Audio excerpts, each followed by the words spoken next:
আজকে বোরকা পড়া এত সহজ না,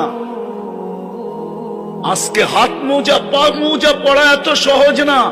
নিয়ে আসেন না এই জমানায় রাবেয়াকে কবর থেকে উঠায়া, আমি একটু চেহারা দেখি রাবেয়ার, সে আমাদের মা বোনদের মতো হাত মোজা পা মোজা পড়া এরকম পর্দার সাথে চলতে পারে কিনা।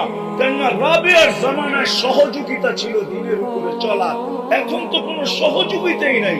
আল্লাহ রসুল বলছে, সাহাবারা জিজ্ঞাসা করছে, আল্লাহ রসুল বলছে তোমরা হকের উপরে চলার জন্য সহযোগিতা পাইতেছ, জিবরিলকে আসতে দেখতেছ, যাইতে দেখতেছ, কোরআন নাজেল হইতে দেখতেছ, আমি তোমাদের মাঝে আছি।